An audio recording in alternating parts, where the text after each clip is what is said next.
Olá, bom dia, como é que você está?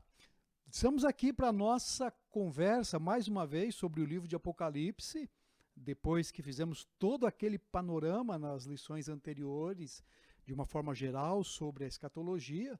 Lembra que o nosso foco agora é nos deter em uma leitura do livro de Apocalipse. É claro que nós não conseguiremos, até por conta do tempo, fazer uma leitura minuciosa, detalhada sobre ele.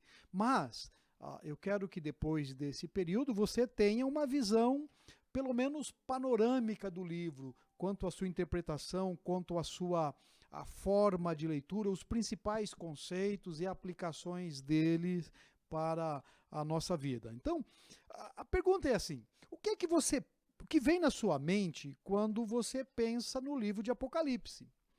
E basicamente, a gente às vezes pensa que a ideia é que Apocalipse é um livro selado e cheio de coisas encobertas, fechadas, e que ninguém entende. Por isso eu não leio. Uma outra ideia é de que é um livro que trata só de catástrofe, de caos, de encrencas. E aí também eu não leio, mas é importante a gente entender algumas questões muito simples, que Apocalipse é um livro escrito sobre Jesus e a igreja. Olha que interessante, o apóstolo João começa dizendo, revelação de Jesus Cristo, a qual Deus lhe deu para mostrar aos seus servos as coisas que brevemente devem acontecer, e pelo seu anjo as enviou e notificou a João, seu servo. Então, tirando esses dois conceitos que nos afastam do livro, nós vamos mergulhar nele. Vamos orar e aí então fazer a nossa caminhada. Nós agradecemos a Deus por mais uma oportunidade de estar juntos e também de partilhar de um tema tão precioso. Nos dê a graça de compreendermos, de aplicarmos a Deus para a nossa vida, em nome de Cristo. Amém. Eu quero mostrar pelo menos 3 livros para que você tenha na sua coletânea. É importante, quando a gente vai ler o Novo Testamento, que você tenha um pano de fundo histórico. Isso, o Christian me perguntou sobre isso. Então, eu dou a sugestão de pelo menos 2 livros. Um deles, Introdução ao Estudo do Novo Testamento, de Brodus David Hale. E aí ele apresenta questão da data, da autoria, de linhas de interpretação. Isso é um livro muito bom. Eu não sei se ele ainda tem, é da antiga Juerp, se ainda tem no mercado. Mas há um outro livro que eu quero mostrar, chamado Introdução ao Novo Testamento, que também trata do mesmo tema. Ele trabalha com conceitos básicos de autoria, origem, fonte, linhas de interpretação. Esse é um livro da editora Vida Nova, você pode comprar. E um terceiro material que pode te ajudar na compreensão dos livros da Bíblia, se você não tem, por exemplo, dinheiro para comprar um monte de livro, esse livro, Manual da Bíblia, Manual Bíblico, Vida Nova, esse é um livro interessante que, se você pudesse e puder, invista em um desse para a sua coleção, e isso vai ser extremamente útil na sua vida cristã, como uma biblioteca, na sua leitura, no seu crescimento cristão. Então, eu quero desafiar você. Se você pode, invista num livro desse e aí você vai ter uma biblioteca inteira dentro do seu lar, né? Então, tem muitos livros que falam sobre Apocalipse. Tem um que eu gosto bastante, que está aqui na foto, do pastor Hernanes Dias Lopes, o Apocalipse, o Futuro Chegou. Esse é um livro bem legal, são estudos bem dinâmicos, de teor pastoral, que você pode investir e ter na sua casa. Então, tem muita literatura. Só o cuidado é de a gente não entrar numa literatura cheia de especulação, não é? E não entendermos nada no final. Então, olha só, a gente precisa entender algumas coisas sobre Apocalipse. Deixa eu só destacar algumas delas. Primeiro, que Apocalipse é um livro sobre Jesus e a sua igreja. Então, foi escrito sobre o nosso Salvador para você, para mim, que somos a igreja. Apocalipse não é um livro de caos, é um livro de revelação. Ele mostra o que Cristo está fazendo ou vai fazer, como a igreja está acontecendo. Também, quando olhamos para Apocalipse, nós temos nele um conteúdo com propósitos morais e espirituais. Ele nos leva a um tipo de pensamento, a uma postura, a uma posição de vida que é muito importante para nós. Uma outra questão sobre o Apocalipse é que ele nos estimula à santidade, ao encorajamento no sofrimento, a adorar ao Cristo que está no trono, não é? E mais uma, você vai, ao entender o Apocalipse, então, você vai compreender algumas questões sobre o seu conteúdo. Se você tem aí o material que a gente enviou, está na descrição do vídeo, sempre tem, você pode clicar e você vai baixar o conteúdo da aula numa folha para você acompanhar o que estamos falando. Então, o que João vai nos mostrar? João começa o seu livro mostrando aos leitores a transcendência. Esse é o capítulo 1. Ele diz assim, se você tem a sua Bíblia, ele diz, capítulo 1, versículo 8, eu sou o alfa, o ômega, o princípio, o fim, diz o Senhor, o que é, o que era, o que há de vir, o Todo-Poderoso.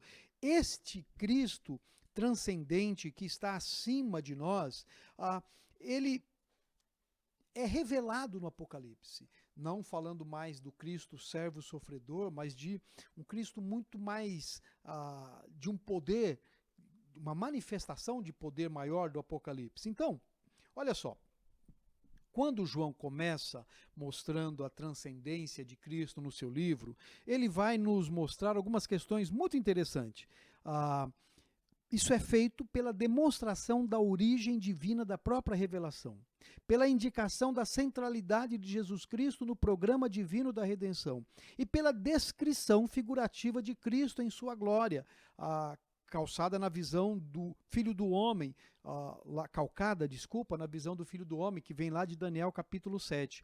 Você lembra, quando nós pensamos em transcendência, nós estamos falando num Cristo que está além da criação, acima de nós. Então, João vai mostrar isso no livro. A revelação é de Cristo, do Cristo que está acima, que está além.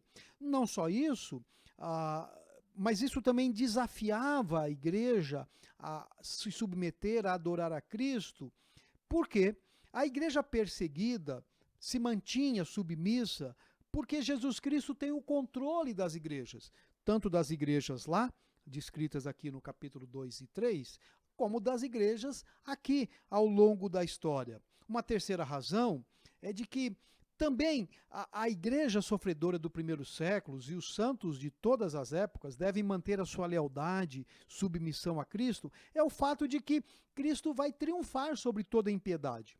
Quando a gente vai ler do capítulo 4 até o 22, a gente encontra esse triunfo de Cristo, esse triunfo que vai mostrar de que o mal, ainda que tenha um momento de grande intensidade, ele não é determinante e também não vai triunfar no mundo. Esse triunfo de Cristo, ele se compõe de pelo menos 4 cenas principais. Primeira delas a gente vai conversar isso depois no discorrer do livro, é o conflito, não é? Principalmente do seu último ato, que João vai chamar, lá no capítulo 7, de a grande tribulação. A segunda cena é o desfecho desse conflito, que é o estabelecimento do reino milenar de Cristo sobre a terra. Nós já conversamos sobre isso em aulas anteriores. A terceira questão, a terceira cena, é o castigo divino, né, sobre a última rebelião do homem, né, o juízo final sobre os ímpios mortos. E a cena final é o quadro glorioso do estado eterno, onde os justos partilham de tudo que o homem perdeu na queda. E muito mais ainda, porque estaremos na presença de Deus, isso lá no capítulo 21 e 22. Então, se você perceber, essas 4 cenas, o conflito tribulacional, o desfecho, o castigo e o estado eterno glorioso, compõe, de uma certa maneira, um resumo de todo o conteúdo do livro de Apocalipse. Ok? Então, a exortação vai nos desafiar a olhar para esse livro e confiar e depender. De que maneira? Olha que interessante o texto que está diante de nós, Apocalipse capítulo 1, versículo 3. Bem-aventurado aquele que lê e os que ouvem as palavras dessas profecias e guardam as coisas que nela estão escritas. Por quê? Porque o fim está próximo. Então, o que eu quero pensar um pouco é sobre o capítulo 1, 2 e 3 nesse primeiro momento. A partir da semana que vem, nós vamos caminhar a partir do capítulo 4. Okay? O que tratam esses capítulos? Antes de eu falar um pouco desse quadro sintético das cartas do Apocalipse, eu quero que você pense comigo o que está acontecendo aqui. Nós não podemos limitar esse livro simplesmente a uma visão do passado, de que tudo estava restrito ao passado, aquilo que nós chamamos de uma visão preterista, nem lançarmos isso para o futuro numa visão futurista, como se todas as coisas vão acontecer só lá e nada está aqui. Na verdade, esse é um livro que deve encorajar os cristãos em todos os tempos. Esse é um livro que deveria ser lido em público, em voz alta, porque diz o texto que lemos no versículo 3, bem-aventurados os que leem, os que ouvem e os que praticam. Então, o capítulo 1 é o capítulo que faz a abertura desse texto e nos dá a visão de Cristo. A revelação de Cristo, João escreve as 7 cartas, e ele então mostra, eu sou o alfa, o ômega, o princípio, o fim. João, quando está olhando, ele vira no versículo 12, capítulo 1, 12, e virei-me para ver o que falava comigo, e virando vi 7 castiçais de ouro, e no meio dos 7 castiçais, um semelhante ao filho do homem, vestido até os pés de uma roupa comprida, cingido pelos peitos com o cinto do ouro, a sua cabeça e os cabelos eram brancos como a lã branca, como a neve, os seus olhos como chama de fogo, seus pés semelhantes ao latão reluzente, como se tivessem sido refinados numa fornalha, e a sua voz como voz de muitas águas, e ele tinha na sua destra 7 estrelas, e da sua boca saía uma espada aguda de 2 fios, e o seu rosto era como o sol, quando na sua força resplandece. Quando eu vi, caí aos seus pés como morto. E ele pôs sobre mim a sua destra, dizendo, não temas, eu sou o primeiro e o último, o que vivo e fui morto, mas eis aqui, estou vivo para todo sempre. Amém. Eu tenho as chaves da morte e do inferno. Escreve as coisas que tem visto, e as que são depois destas, as que hão de acontecer. O mistério das 7 estrelas que viste na minha destra, dos 7 castiçais de ouro. As 7 estrelas são os anjos das 7 igrejas, e os 7 castiçais que viste são as 7 igrejas. Então, o que João está vendo? João vê essa figura de Cristo gloriosa, e ele não tem como descrever usando a linguagem do seu tempo, então ele usa essa linguagem metafórica de figura. E o que ele vê é esse Cristo glorioso, poderoso, transcendente. E ele cai aos pés dele. E quando cai aos pés dele, ele então escreve para as igrejas, aos anjos da igreja, já falamos sobre isso, os seus líderes, não está falando aqui de anjo no sentido espiritual, mas no anjo no sentido de mensageiros, e ele então manda 7 cartas a estas 7 igrejas que estão na Ásia, e elas tratam acerca do que Cristo quer dizer a elas, do que está acontecendo, e depois João vai dizer das coisas que virão. Então tem uma tabela bem grande aqui, não sei se você vai conseguir enxergá-la totalmente, mas se você não conseguir, não tem nenhum problema, que a gente vai voltar para ela. Só grave algumas coisas aqui enquanto essa tabela está na sua tela aí. O número 7 é um número muito importante no livro de Apocalipse. Só para você ter uma ideia, ele aparece 54 vezes neste livro. Ele fala de 7 candeeiros, 7 estrelas, 7 selos, trombetas, taças, 7 espíritos, 7 cabeças, 7 chifres, 7 montanhas. Então, o que significa o número 7? O número 7 tem a ver com a perfeição, completo, desculpa. Esse significa completo, total. Isto é, havia mais de 7 igrejas na Ásia Menor. Muito mais. Paulo plantou diversas igrejas, mas quando Cristo envia estas cartas às 7 igrejas, significa que ele está enviando essa carta a todas as igrejas que estão em todos os lugares, estão em todo o tempo. Não há nenhuma representação, nenhuma indicação aqui de que essas igrejas são igrejas de período de tempo, ou indicação, Éfeso é do ano 1 ao 100, Esmirna do 200 ao 400. Não, o texto não indica isso, né? O que nos dá a entender é de que o texto de Apocalipse é escrito para todas as igrejas em todos os tempos. Serviu para 7 igrejas e serve para a gente até aqui. Então, deixa eu dar um panorama dessas 7 cartas, seguindo a seguinte descrição. A igreja, a descrição dela, um elogio, uma acusação, uma exortação e uma promessa. Se é um esboço, se você um dia for pregar as cartas de Apocalipse, você pode seguir esse esboço. O nome da igreja, e aí você pode contar um pouco sobre o que é, a descrição de quem está falando, o elogio que Cristo faz, a acusação, a exortação e a promessa. Então, estão aqui esse pequeno esboço de como a gente pode entender estas 7 cartas. Então vamos lá. Primeira delas, a igreja de Éfeso. Quem escreve para a igreja de Éfeso? Então está aqui no capítulo 2, o anjo que está na igreja de Éfeso escreve: "Isto diz aquele que tem na sua destra 7 estrelas e que anda no meio dos 7 castiçais de ouro." Então está falando de autoridade, aquele que tem autoridade, aquele que tem o poder, o controle. O que ele diz a esta igreja? No capítulo 2:2, ele diz: "Conheço as tuas obras, o teu trabalho, paciência, e que não pode sofrer maus, e que pusesse à prova os que dizem ser apóstolos e não são, e tu os achastes mentirosos, e sofrestes, e tem paciências, e trabalhaste pelo meu nome e não te cansastes." Então, o que ele está dizendo? Boas obras, perseverança, firmeza doutrinária. Mas há uma acusação nesta igreja. Versículo 4. "Tenho, porém, contra ti, que caíste, deixaste o primeiro amor." O texto não fala o que é o primeiro amor. É importante entender, isso não é primeiro amor de crente novo. Alguns têm essa ideia dizendo que crente novo tem o primeiro amor porque tem muito gás. Não é isso que Apocalipse está dizendo.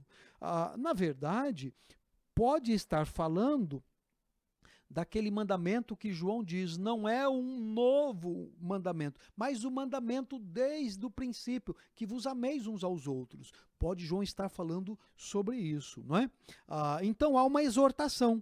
A exortação vem aqui no versículo 5. "Lembra-te de onde caíste, arrepende-te, pratica as primeiras obras", não é? "Senão, virei a ti, tirarei do seu lugar o teu castiçal, se não te arrependestes", né?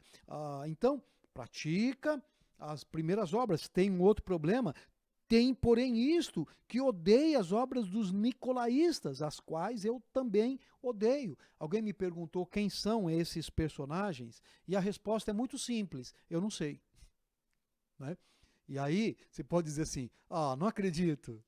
O Felipe está gravando aqui, já estava doido para que eu falasse, mas eu não sei. Na verdade, pode ser algum herege que está na igreja, pode ser alguém que está desestimulando o primeiro amor, quem sabe alguém que está estabelecendo uma relação de preconceito, de acepção de pessoas na igreja, porque assim, são obras que estão contrapondo ao amor que foi deixado. Qual é o amor? Se você lê o livro de Éfeso, quando Paulo escreve a esta igreja, e a própria carta de João, é esse amor relacional, esse amor que se preocupa com o outro. Se o teu irmão tiver fome, e aí você diz, ó, Deus te abençoe e não supre a sua necessidade, se você diz que ama Deus e odeia o seu irmão, João pode estar falando disso. Os nicolaítas podem ser esse tipo de gente que nega isso, quem sabe uma visão de superioridade. Deus resiste ao soberbo, né? A expressão é muito forte, eu também odeio. Então Deus odeia o soberbo, Deus odeia o que promove dissensão, divisão, ao que promove a discórdia. Então Éfeso precisava acordar quanto a isso. E existe uma promessa. Quem tem ouvidos para ouvir, ouça. Ao que vencer, dar-lhe-ei comer da árvore da vida que está no meio do paraíso de Deus. Essa é a igreja de Éfeso. A segunda igreja, Esmirna. Esmirna, quem está falando? A descrição de Cristo está aqui no capítulo 2, versículo 8. Aquele que ressuscitou, o ressurreto. O que é que Jesus Cristo diz para esta igreja? A esperança, a fidelidade no meio do sofrimento. Conheço as tuas obras, tribulação, pobreza, mas eles estão lá, firmes. Não temas as coisas que hás de padecer. Eis que o diabo lançará alguns de vocês na prisão, para que sejais tentados. Tereis tribulação de 10 dias, mas ser fiel até a morte. Não há nenhuma acusação contra essa igreja. Agora, há uma exortação. Mantenham a fidelidade na tribulação. Você precisa ser fiel, ainda que haja tribulação. E há uma promessa. Qual é a promessa? De que quem tem ouvidos, ouça o que o Espírito diz. O que vencer não receberá o dano da segunda morte. Saindo de Esmirna, a gente vai para Pérgamo. Estamos no capítulo 2, 12. Ao anjo que está na igreja de Pérgamo. Quem escreve? Aquele que tem a espada de 2 fios, não é? A autoridade. A espada na Bíblia é relacionado com a palavra de Deus. A tua palavra é como uma espada, não é? Então, o que ele está dizendo a esta igreja? Ele está elogiando esta igreja porque eles são fiéis, apesar da pressão. Ele diz assim, conheço a tua obra. E eles moram, Pérgamo, eu acho interessante, porque eles moram onde está o trono de Satanás. Mas ainda que Satanás tenha um trono na cidade de Pérgamo, eles ainda mantêm o nome de Cristo. Eles não negam a fé, ainda que alguns tenham sido perseguidos. Qual é a acusação? Eles toleram Balaão. Eu tenho poucas coisas contra vocês, porque tem alguém que segue a doutrina de Balaão, não é? Que ensinava e fazia Balaque lançar tropeço diante dos filhos de Israel, e também havia ali a doutrina dos nicolaítas, não é? Então, falso ensino, a imoralidade. Então há uma exortação. Arrependa disso, não é? Arrepende-te, versículo 16. Arrepende, porque eu virei contra ti e virei contra eles, contra os falsos profetas, contra o Balaão, os nicolaítas, não é? E há uma promessa. Qual é a promessa? Quem tem ouvidos para ouvir, ao que vencer, darei de comer o maná escondido e dar-lhe uma pedra branca, um novo nome escrito, no qual ninguém conhece, senão aquele que o recebe. Haverá uma comunhão com Cristo e uma absolvição judicial. Depois de Pérgamo, nós vamos para Tiatira. Estamos aqui no capítulo 2, 18. Cristo, os olhos como chama de fogo, pés de bronze polido. Está falando de grandeza, de glória. Qual é o elogio? O crescimento em obras de amor, fé, serviço, perseverança, não é? Conheço as tuas obras, o teu amor, o teu serviço, mas há um problema. Qual é o problema? A devoção corrompida por um ensino falso de uma tal de Jezabel. Mas tenho contra ti que tolera Jezabel, mulher que se diz profetiza, e ela está ensinando coisas erradas. Então, era preciso fazê-la calar. Então, há uma exortação a Tiatira de que eles deveriam preservar naquilo que foi ensinado, realizado. Dei-lhe tempo para que se arrependesse. Mas ela não se arrependeu. E eis que a colocarei numa cama, doente, ela e todo mundo que está seguindo. se não se arrependerem. E eu ferirei de morte os filhos, e todas as igrejas saberão que eu sou aquele que sonda os corações. E há uma promessa. Qual é a promessa? Ao que vencer, então,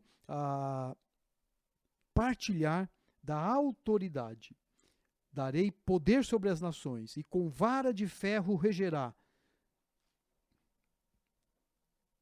Nós vamos caminhar para mais uma. Sardes, capítulo 3. O anjo que está na igreja de Sardes diz: quem? Aquele que tem os 7 Espíritos de Deus, as 7 estrelas. Está falando de autoridade, desse onisciente, sabe tudo, os 7 Espíritos. Eu conheço as tuas obras. Interessante aqui em Sardes é de que não há nenhum elogio, não é? Mas ele diz assim, há uma acusação. Eu conheço as tuas obras, que tens nome que vives, mas está morto. E qual era o problema de Sardes? Sardes parecia, mas não era. Estava morto. Seja vigilante, você está caído, não é? Sardes era uma cidade que estava situada numa colina, e ela foi...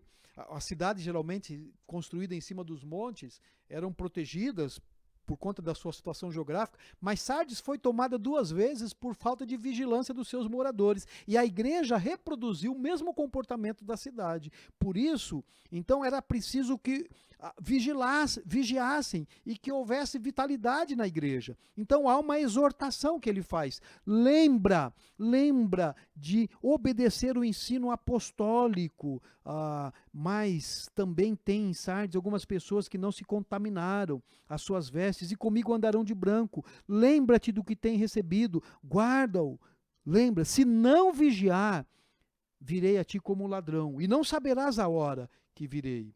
Mas há uma promessa a essa igreja. Qual é a promessa? Ao que vencer, estará vestido de vestes brancas, e de maneira nenhuma riscarei o seu nome do livro da água da vida. Confessarei o seu nome diante do meu Pai e diante dos seus anjos. Uma justiça que Cristo dá. Filadélfia, a 6ª igreja, está aqui no capítulo 3, versículo 8, e ele diz ao anjo que está em Filadélfia. Quem diz? Aquele que tem autoridade, o santo, que é verdadeiro, que tem a chave de Davi. Está falando do Cristo que é o Messias. E ele tem um elogio a esta igreja. Qual é o elogio? Perseverança. A perseverança na provação, apesar de ser fraca. Conheço as tuas obras, e eis que pus diante de ti uma porta aberta que ninguém pode fechar. E tendo pouca força, guardaste a minha palavra e não negaste o meu nome.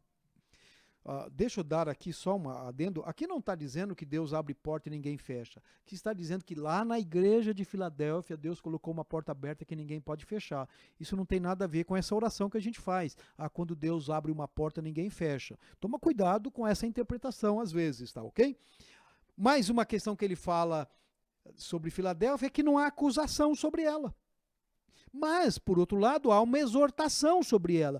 Perseverar naquilo que foi realizado para Cristo. Ele diz assim, existe alguns indivíduos da sinagoga de Satanás que se dizem judeus e não são, e eles estão aí no meio da igreja. E ele diz, guarda, como vocês guardaram as minhas palavras, eu vou preservá-los apesar da sua fraqueza. E há uma promessa a essa igreja: ao que vencer o farei coluna no templo do meu Deus, e dele nunca sairá. Escreverei sobre ele o nome do meu Deus, o nome da cidade do meu Deus, da Nova Jerusalém. Uma promessa muito grande a esta igreja de Filadélfia. E a última igreja que João vai escrever, a igreja de Laodiceia. Está aqui no capítulo 3, a igreja que está em Laodiceia. Quem está escrevendo? A testemunha fiel, verdadeira, o princípio da criação de Deus, o princípio, o Senhor. Também não há nenhum elogio a essa igreja, mas ele já começa fazendo uma acusação. Qual é a acusação? Conheço as suas obras, não és frio nem quente. Quem dera foras frio ou quente, assim como és morno. nem é frio nem quente, vomitar-te-ei da minha boca. Parece que ali na igreja havia uma complacência, uma indiferença, há um comodismo, as coisas vão de qualquer jeito. E quando as coisas vão de qualquer jeito, para nós está bom, para Deus é ruim. Então há uma acusação, complacência, conivência, esse comodismo sossegado. E há uma exortação então a essa igreja: arrependa-te. É preciso deixar de ser morto. Vocês dizem que são ricos, mas são pobres. Vocês dizem que não tem falta de nada, mas vocês não sabem que vocês são miseráveis, pobres, cegos e nus. Então essa igreja, alguns associam essa igreja ao tempo atual. Uma igreja extremamente rica financeiramente, mas pobre espiritualmente. Por isso a gente corre atrás de experiências malucas. Em todo o tempo que a igreja foi extremamente rica, ela foi pobre de vida espiritual. Não é pecado ser rico, mas é pecado ser pobre espiritualmente falando. Por isso, era necessário arrepender. Eu repreendo todos os que amo. Então ele diz: aconselho que compres de mim ouro provado no fogo, para que te enriqueças, roupas brancas para que te vistas, e não apareça a vergonha da tua nudez, e que unja os teus olhos com colírio, para que vejas. E eu repreendo todos quanto amo, seja zeloso, arrepende-te. Eis que estou à porta e bato. Uma outra palavra sobre esse texto é importante. Esse não é um texto para um descrente. Eis que estou à porta e bato. Se alguém ouvir a minha voz e abrir, entrarei na sua casa e com ele cearei e ele comigo. Esse texto foi dito a uma igreja em que Cristo estava do lado do fora, porque a igreja era muito rica, então não cabia Cristo lá dentro. Então Cristo bate à porta da sua igreja. Olha que interessante. A gente usa esse texto para evangelizar. Olha, Cristo está batendo a porta do seu coração, se você abrir, ele entra. Isso não é verdade bíblica. Ele entra na igreja. Aos que não conhecem a Cristo, são convencidos pelo Espírito Santo e se rendem em uma resposta de fé e submissão. Qual é a promessa a esta igreja? Partilhar a autoridade real. Ao que vencer, lhe considerei que se assente comigo no meu trono, assim como eu venci e me assentei no trono do meu Pai. Ok? Deixa eu só terminar esse tempo falando algumas questões sobre essas 7 igrejas. Você percebeu que você tem meio que altos e baixos. Então você tem uma igreja extremamente positiva, uma igreja extremamente negativa, mas em todas as igrejas há algumas coisas que são comuns. A presença de Cristo, a necessidade da firmeza doutrinária, a necessidade da vigilância e promessa. Deus tem prometido coisas à sua igreja e Ele vai cumprir. Você confia em Cristo? Especialmente quando as coisas estão difíceis? Ou você se perde? Então, a primeira parte de Apocalipse é uma parte que nos provoca a pelo menos 2 questões muito interessantes. Primeiro, uma reflexão profunda da minha experiência como igreja. Como você é como igreja? Como é que você está? Morno, frio, tolerante? Como é que você está? Perdeu o primeiro amor? Você está com uma devoção corrompida? Você não está vigilante? Como é que você está? Então esse é o primeiro desafio. E o segundo desafio é de que há uma promessa à igreja. A igreja sempre tem uma promessa. Lembra disso? Por mais difícil que a igreja esteja, e por mais que você enxergue a igreja complicada, a igreja de Cristo tem promessas de triunfo e bênção. E ela vai triunfar. Porque a igreja é dele. Semana que vem, na próxima aula, continuaremos a partir do capítulo 4. Deus abençoe a sua semana e te faça refletir na esperança. Vamos orar? Deus, obrigado por esse tempo, pelas promessas que o Senhor deu às igrejas lá na Ásia e que se aplicam a nós. Então nos ajude a sermos perseverantes, em nome de Cristo. Amém. Até o nosso próximo encontro com a graça de Cristo Jesus. Um abraço.